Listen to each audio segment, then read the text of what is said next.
ఏ పని చేయలేకపోవడం వల్ల వచ్చేది కాదు. నిజంగా దేవుని సేవ చేయాలి అనుకుంటేనే మనం పని చేయాలి. లేకపోతే డబ్బు కొరకు చేస్తున్నట్టయితే, ఏదో సహాయం కొరకు చేసే వాళ్ళు సేవ చేయలేరు. అంటే ఏం చేస్తారు? నటన చేస్తారు. దేవుని సేవ చేస్తున్నట్టు నటన చేస్తారు. ఈరోజు క్లాస్కి రావాలంటే కొంటే సాకులు చెప్పినట్టు రాకుండా ఉన్నట్టు చేయగలుగుతారు. ఎందుకు? అది డబ్బు మీద ప్రేమతో మనం వచ్చాం, నాకు సత్యం తెలుసు, నేను క్రీస్తు సంఘంలో పనిచేస్తాను అని. కానీ దేవుని ప్రేమించి సేవను ప్రేమించి వచ్చిన వారు కాదు. కాబట్టి ప్రియులారా, పౌలైతే ఆనందపడుతూ ఉంటారు. కష్టంలో ఆనందం ఉన్నది. దేవుని సేవ కష్టపడి చేస్తే వచ్చే తృప్తి, సంతోషం అది అనుభవించాలి. అన్నీ బాగా ఉన్నప్పుడు తిరిగి చెప్పడం కాదు. ప్రియులారా, మన పరిస్థితి బాగున్నా లేకపోయినా మనం చెప్పాలి. రెండవది, ప్రియులారా, అవకాశం ఉన్నప్పుడే ఉపయోగించుకోవాలా. అవకాశాలు అన్ని సమయాలలో రావు. అందుకొరకే పేతురుతో ఏమన్నాడు?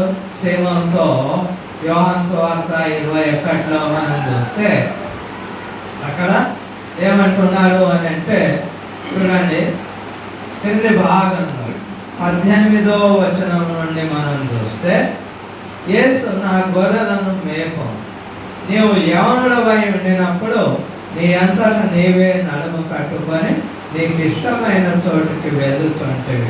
నీవు ముసలివాడవైనప్పుడు నీ చేతులు నీవు సాసుదువు, వేరొకరిని నడుము కట్టి నీకు ఇష్టం కాని చోటికి నిన్ను మోసుకొని పోవునని నీతో నిశ్చయంగా చెప్పుచున్నాను. గొర్రెలను మేపు. ఎందుకొరకు? ఇప్పుడు యవనంలో ఉన్నావు, మేపు. తర్వాత నీవు గొర్రెలను తోలుకొని ఇంకో ప్రదేశానికి మేత కొరకు తీసుకొని వెళ్ళలేవు. అంటే వేరే చోటుకి వెళ్ళి నీవు సువార్తను చెప్పలేవు. వయసు పైబడ్డాక చెప్పగలుగుతామా? వెళ్ళలే. నాకు కూడా ఒక ఆలోచన ఉంది, ఇంకొక 3-4 సంవత్సరాలు అయితే నేను తిరగలుగుతానా? అనేక ప్రాంతాలు తిరగలేనేమో. అందుకొరకే వీలైనంత మట్టుకు దేవుడు శక్తి ఇచ్చినప్పుడు శక్తి కూడగట్టుకొని, దేవయ్య గారు అన్నారు, సార్ మీరు అక్కడక్కడ వెళ్ళకండి, మళ్ళీ శక్తి అయిపోతే రాలేరు నా దగ్గరికి అన్నాడు. పర్వాలేదు బ్రదర్, అందుకొరకే నేను ఈ యొక్క అక్కడక్కడ మీటింగ్లకు వెళ్ళడం లేదు, ఇంటి దగ్గరనే రెస్ట్ తీసుకుంటున్నా, శక్తిని కూర్చుకొని వస్తానని చెప్పాను. ఇలాగా అందుకొరకు యవన కాలంలో సేవ చేయాలి. యవన కాలంలో కాడి మోయట విలాప వాక్యం 3:27 చెప్తారు. మరి సమయం, అన్ని సమయాలు రావు, మన అవకాశాలు రావు. ఆరోగ్యం లేకపోవచ్చు, పరిస్థితులు వీలు కల్పించకపోవచ్చు, కానీ మనం సేవ చేయాలా ఇప్పుడే. అందుకొరకే ఇప్పుడు చేయాలి. రెండవ, నాకు ఒక విషయం జ్ఞాపకం వస్తుంది. జాన్ బండారు గారు అని ఉండేవారు, బండారు జాన్. ఆయన ఏమనేవారంటే, ఈ యొక్క స్త్రీల విషయంలో వచ్చినప్పుడు పౌల్ సేవను గురించి చార్ల్స్ స్కాట్ గారు చెప్తూ ఉన్నప్పుడు, ఆ అయ్యగారు పౌల్ గారికి భార్య లేదు కాబట్టి గొప్ప సేవ చేసిండండి అనేవారు. అది కొంత మటుకు నిజమే. భార్యలు ఉంటే, కుటుంబం ఉంటే సమస్య ఉంటుంది. కానీ యేసు ప్రభు వారు ఏం చెప్పాడు? నీ తల్లిని నీ భార్యను పిల్లలు అందరినీ నాకంటే ఎక్కువగా ప్రేమించక నీ సిలువెత్తుకొని, మరి లూకాసు వార్త 14:26 అక్కడ నుండి చూస్తే చెప్తారు. మరి అదేవిధంగా పౌలు కూడా ఏం చెప్తున్నాడు? ఆయన తెలుసు కుటుంబాలు ఉన్నాయని. పేతురు భార్యను వెంట పెట్టుకొని తిరుగుతున్నాడని కూడా ఒక సందర్భంలో అన్నాడు. మనం కూడా ఏం చేయాలని అంటే, మన భార్యలను దేవుని పనిలో వాడుకోవాలి, అంటే వారికి అవకాశం కల్పించాలి. మనం ఒక గృహానికి వెళ్ళినప్పుడు మన భార్యను తీసుకొని వెళ్ళాలి. ఆమెకు ప్రార్థన చేయడం వస్తుందో రాదో అది తర్వాత సంగతి. నీ భార్య ప్రార్థన చేయగలిగితే మంచిదే, మన సేవకుల భార్యలు వాక్యం చెప్పగలిగితే మంచిది, స్త్రీలకు చెప్పగలుగుతారు. లేకపోయినా వాళ్ళని మనం ఎవరు తీసుకొని వెళ్ళాలి. పేదలు తన భార్యను తీసుకొని వెళ్ళి మనం ఏం చేస్తాము అని అంటే చాలా మటుకు మనమే వెళ్తూ ఉంటాం. ఆ విధంగా చేయకూడదు. అయితే పౌలు ఈ సత్యాన్ని ఎరిగి మరి ఇక్కడ మనం చూస్తే రోమా పత్రికలో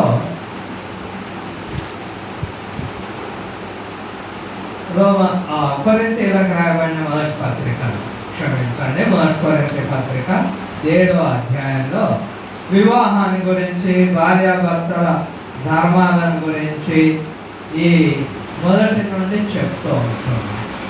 స్త్రీని పుట్టకుండా పురుషునికి మేనన్నా, అయినా జాగ్రత్తం పాపం జరుగుతున్నందువల్ల ప్రతి వానికి సొంత భార్య ఉండడం అవసరం. అయితే ఏ విధంగా ఉండాలి?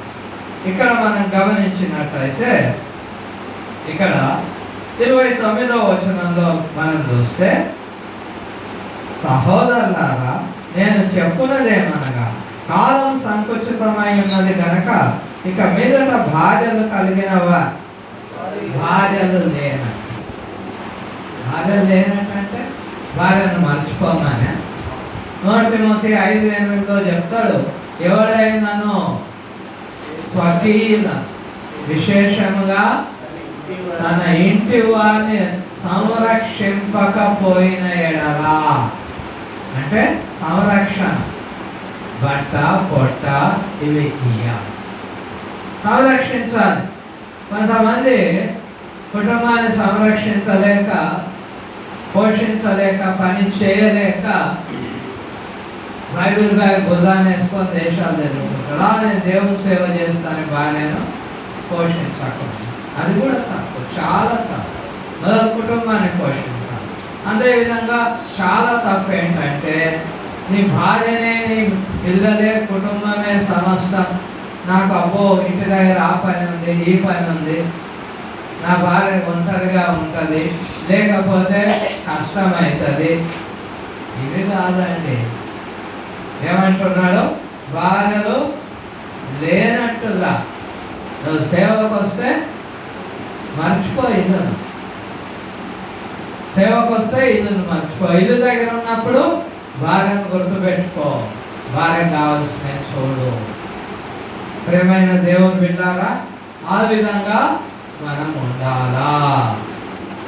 అయితే మనం ఏం చేస్తున్నామనంటే కుటుంబాలకు ఎక్కువ ప్రాధాన్యత ఇస్తున్నాం, ఇవ్వాలి, కానీ దేవుని సేవ కంటే ఎక్కువ ఇవ్వాలి. నిజమైన దేవుని సేవకులను అయితే మొట్టమొదట దేవుని సేవకు ప్రాధాన్యత ఇవ్వాలా. సరే, అందుకొరకే పౌలు అన్నాడు, ఆయన భార్య లేకున్నా భార్యలు కలిగిన వారి పరిస్థితి తెలుసు కాబట్టి భార్యలు కలిగిన వారు భార్యలు లేనట్టుగా, ఏడ్చేవారు ఏడవనట్టుగా, సంతోషించేవారు సంతోషించనట్టుగా, అంటే సంతోషంలోనే, కుటుంబ సంతోషంలోనే మునిగిపోయి సేవను నిర్లక్ష్యం చేయొద్దు. సరే, చివరిగా ప్రియులారా, మరి ఆనందించడానికి ఆయన చెప్పే కారణం ఇంకొకటి ఏంటంటే, మనందరికీ తెలిసినట్టుగా ఫిలిప్పీ పత్రిక 4వ అధ్యాయంలో కింది భాగంలో మనం గమనిస్తే ఏమంటున్నాడు? 4వ అధ్యాయం ఇక్కడ మరి 13వ వచనంలో నుండి చూస్తే, నన్ను బలపరచువాని యందు నేను సమస్తము చేయగలను అని చెప్తూ పై భాగంలో చెప్తాడు. ఏమనంటే 11వ వచనంలో బి భాగంలో, నేనే స్థితిలో ఉన్నానో ఆ స్థితిలో సంతృప్తి కలిగి నేర్చుకొని. సంతృప్తి, తృప్తి, సంతృప్తి. తృప్తికి సంతృప్తికి మధ్య తేడా. తృప్తి అని అంటే ఏదన్నా ఒకటి మనం అనుకున్నది జరిగితే, మనకు కావాల్సినది జరిగితే తృప్తి. మళ్ళీ ఇంకొకటి కావాలనుకున్నప్పుడు అది దొరకకపోతే ఆ తృప్తి పోతుంది. అయ్యో అది లేదే అన్న అసంతృప్తి కలుగుతుంది. కానీ సంతృప్తి అంటే పరిపూర్ణమైన తృప్తి. నాకు ఇది లేదు, అది లేదు, ఇది ఉన్నది, అది ఉన్నది, ఏది ఉన్నా ఏది లేకున్నా పౌలే నేర్చుకున్నాడు. సంతృప్తి కలిగి ఉండడానికి నేర్చుకున్నాడు. తృప్తి లేని జీవితం ఎప్పుడూ సంతోషాన్ని ఇవ్వదు. సమస్యలు ప్రతి వానికి ఉంటాయి, కానీ తృప్తి లేకపోతే ఆనందపడలే. ఒక పేదవాడిని చూడండి, వారికి సరిగా గుడిసె కూడా ఉండదు. ఆ పూట తినడానికి మాత్రమే బహు కష్టం మీద సంపాదించుకుంటాడు. కానీ ఈ ఎండాకాలంలో ఆ గుడిసె బయట పడుకొని దోమ దోరుకుంటూ పాట పాడుకుంటూ ఈల వేసుకుంటూ నిద్రపోతాడు. వాడు రేపటిని గురించి అసంతృప్తితో ఉన్నాడు. మనకేమో మనకు కలిగిన దాంతో మనకు తృప్తి లేదు. తృప్తి లేకపోవడం వల్ల మనకు సంతోషం లేదు. అందరము ప్రతి దేవుని బిడ్డ తృప్తి కలిగి ఉండడానికి నేర్చుకోవాలి. మనం సంతృప్తితో ఉంటే సంతోషం వస్తుంది, ఆనందం వస్తుంది. ఆనందం అన్నది ఎప్పుడు కలుగుతుంది? తృప్తి ఉండాలి. అందుకొరకే మరి తిమోతికి రాయబడిన పత్రికలో, 1 తిమోతి పత్రిక 6వ అధ్యాయంలో ఇక్కడ మనం చూసినట్లయితే 6వ వచనం నుండి చెప్తారు. సంతుష్టి సహితమైన దైవ భక్తి, దైవ భక్తి ఎట్లా ఉండాలి? నిజమైన భక్తిలో తృప్తి ఉంటుంది. నిజమైన భక్తిలో తృప్తి ఉంటుంది. తృప్తి లేకపోతే నిజమైన భక్తి ఉండదు. నిజమైన భక్తి లేక బాధపడుతూ ఏం చేస్తాం? ఇంకా సంపాదించాలని ప్రయాసపడుతూ ఉంటాం. మరి తృప్తి లేని వాడు ఏం చేస్తున్నాడు?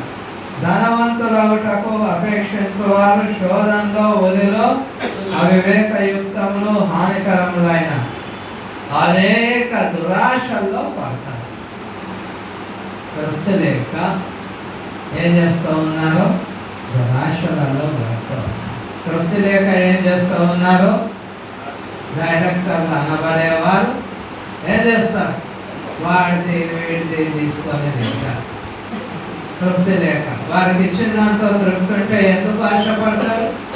ధనవంతులు కావాలి, గొప్పవాళ్ళు కావాలి. డైరెక్టర్ అన్నది అసలు ఎక్కడ ఉందండి? పౌలా డైరెక్టర్ పేరురా? నాకైతే బైబిల్లో ఎక్కడ కనబడలేదు డైరెక్టర్ అనే పదం. ఈయన డైరెక్టర్ అని అంటే వెనక ఉండి, ఏయ్ నువ్వు గల పట్టుకొని ఊపు, నువ్వు చక్రం పట్టుకొని తిప్పు అని డైరెక్టర్ వెనక ఉన్నట్టు, నువ్వు ఆ ఊరికి పోయి సేవ చేయి, ఈ ఊరికి పోయి సేవ చేయి, నేను ఇంట్లో ఉంటా అని బైబిల్లో ఎక్కడ లేదు. ప్రియులారా, అందువరకు అందరూ తృప్తి కలిగి ఉండాలి. ఇదే కన్జర్వేటివ్ విధానం జోప్రైస్ గారు చెప్పి. అందుకొరకే ఎవరి సహాయం తీసుకోవాలా, తృప్తి కలగాల, పని చేయాలా. అయితే మన సమస్య ఏమనంటే భారతదేశం ఒకడు చూస్తే చెప్తే కానీ పని చేయాలి. అది మన భారతదేశంలో ఉన్న పరిస్థితే అది. అది గవర్నమెంట్ జాబ్ కావచ్చు, లేకపోతే ప్రైవేట్ జాబ్ కావచ్చు, కూలీలది కావచ్చు, ఏమన్నా రోజువారీ కూలికి కడతానంటాడు. అంటే అబ్బాయి అట్లా కాదు, ఈ బిల్డింగ్ కట్టడానికి నీకు ఎన్ని లక్షలు ఇవ్వాలి. ఇప్పుడు మన గద్వాలో ఉన్న అంశాలం చర్చ్ బిల్డింగ్ కడుతున్నాడు, 9 లక్షలకు వారితో మాట్లాడుకున్నాడు. అదే రోజువారీ కూలీ అని అంటే వాడు వస్తాడు, మెల్లగా వచ్చి మా తెలంగాణలో అయితే కాసేపు అటు ఇటు ఏదో చేసి అక్కడ పోయి బీడీ తాగి తర్వాత పక్కోడితో మాట్లాడి మళ్ళీ వచ్చి ఏదో చేసి పోయిన టైం అయింది అంటాడు. దాన్ని ఎప్పటికీ ముగించాడు. అందువరకే ఈ విధానం వచ్చింది. రెండోది, మనము కూలి వాళ్ళ పైన మేస్త్రీలకు ఇచ్చేస్తున్నాం. స్క్వేర్ ఫీట్కి ఎంత? ఒక స్క్వేర్ ఫీట్కు ఇన్ని రూపాయలు, 150, 250, 300. ఎందుకొరకు? వాడు చూసుకుంటాడు. ఎందుకొరకు? పని చేయరు. పని చేసే కల్చర్ లేదు మన దగ్గర. అంటే కల్చర్ అని అంటే ఆ నాగరికత మన దగ్గర లేదు. అదే విదేశాలలో అది ఉంటుంది. అమెరికాకి వెళ్ళినప్పుడు నేను చూసిన, ప్రయాణమై వెళ్తుంటే అడవిలో ఒక రెస్ట్ హౌస్ అన్నది, అక్కడికి టాయిలెట్కి వెళ్ళడానికి మన మాదిరిగా అంత చెట్లే అని ఎక్కడ పడితే అక్కడ వాళ్ళు పోయారు. పోలీసు వాళ్ళు చూస్తే పెనాల్టీ వేస్తారు. పర్యావరణాన్ని పాడు చేయకూడదు. ఎక్కడంటే అక్కడ మూత్రాలు పోయడం, దొడ్డి కూర్చోవడం ఎటువంటివి చేయకూడదు. వాళ్ళు ఆ విధంగా మేము వెళ్తున్నప్పుడు ఒక దగ్గర ఆగినప్పుడు అక్కడికి వెళ్తే అక్కడ ఒక అతను ఉన్నాడు. అక్కడ 3-4 టాయిలెట్స్ ఉన్నాయి. అందులో ఒక దానికి అండర్ రిపేర్ అని బోర్డు పెట్టారు. మిగతాయి పనిచేస్తున్నాయి. ఆ బోర్డు పెట్టి అతడు దాన్ని శుభ్రం చేస్తాడు. ఆ అడవిలోకి వచ్చి ఎవడో చూసేవాడు ఉంటాడు. అదే మన దేశంలో అయితేనా ఏముంది, మా తమ్ముడు డేవిడే అధికారి అనుకుంటే ఆయన దగ్గర పనిచేసేవాడు ఏం చేస్తాడు, నెలకు వచ్చి సార్ సంతకం పెడతా సార్, నీకు సగం ఇస్తా, నాకు సగం. వాడు రాడు, పని చేయడు. అదే పరిస్థితి. బాగుంది, స్వేచ్ఛావాదం కాదు అనడం కానీ నిజంగా మనకు నేరుగా సహాయాలు వస్తుంటే ఎంతమంది పనిచేస్తారు? నేను అడిగాను, మీ గుండె మీద, మీ బైబిల్ మీద చేతి పెట్టుకొని మీరు పరీక్షించుకోండి. ఎందుకొరకు?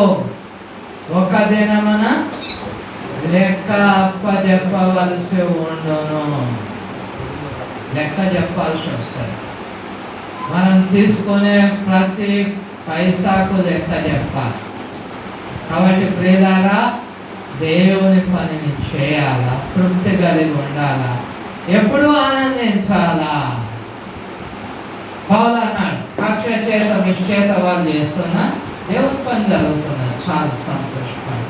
కాబట్టి మనమందరం కూడా ఎల్లప్పుడూ ఆనందించాలి. గొప్ప రక్షణను బట్టి ఆనందించాలా. దేవుని సేవకులమైనందుకు సంతోషంతో మనం దేవుని సేవ చేద్దాం. ప్రియులారా, శ్రద్ధగా విన్నందుకు మీ అందరికీ నా హృదయపూర్వక వందనాలు. తిరిగి మనకు 3 గంటలకు బైబిల్ క్లాస్ ఉంటూ ఉన్నది. మధ్యలో భోజనము విరామం ఉంటూ ఉన్నది. కాబట్టి దయచేసి భోజనం చేసి విరామం తీసుకోండి. ఈ సమయంలో తిరిగి కిషోర్ వచ్చి కొన్ని మాటలు చెప్పి మరి ప్రార్థన ద్వారా ఈ కోడిక మనం కొన్ని మాటలు చెప్పిన తర్వాత నానిబాబు గారు వచ్చి ప్రార్థన చేస్తారు. వారి ప్రార్థనతో ఈ ఉదయకాల సెషన్ ముగిస్తాం.